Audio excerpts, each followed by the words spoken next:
With families being cooped up together due to COVID, likely there are lots of families feeling at their wits' end in managing difficult behaviour. It's not uncommon for parents to use smacking as a last resort when frustrated, and so here's my thoughts on smacking. I'm going to start by saying I don't smack. This isn't a judgment about what other parents do, and I'm certainly not saying I'm a better parent. I've got a long list of parenting fails.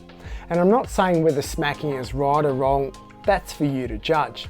It's just what I choose to do based on my experiences and what I've learned from these. You might be wondering whether I've ever smacked.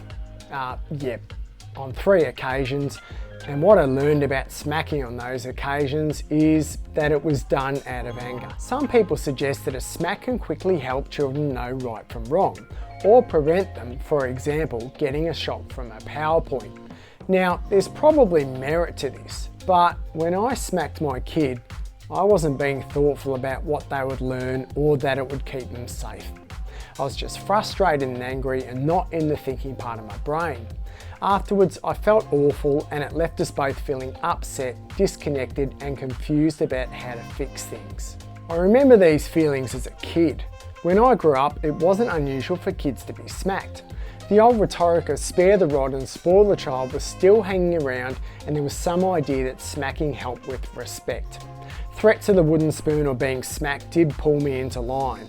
I'd stop what I was doing because I didn't want another smack. But it left me feeling ashamed and that I wasn't liked.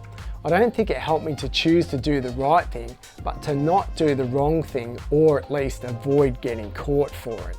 I believe one of the most important tasks of parenting is to help our kids make the right choices, and that these choices are about treating others respectfully, looking after each other and our possessions, cleaning up after ourselves and not being too greedy. These choices can help kids grow into socially minded adults who can look after themselves and their families in turn. Threats and smacking can stop undesirable behaviour, but probably don't help kids to choose to do the right thing. When we're smacked or threatened, our thinking shuts down and we move into self-preservation, or worse, anger and retaliation. This method of discipline relies on the threat of a smack being ever present and can fall down when kids become teenagers, when parents typically cease smacking. The teenager is then left without an internal capacity to make decisions about right and wrong and might quickly find themselves in trouble. Discipline or behaviour management is important. Human beings do learn to choose to do the right thing based on positive and negative consequences.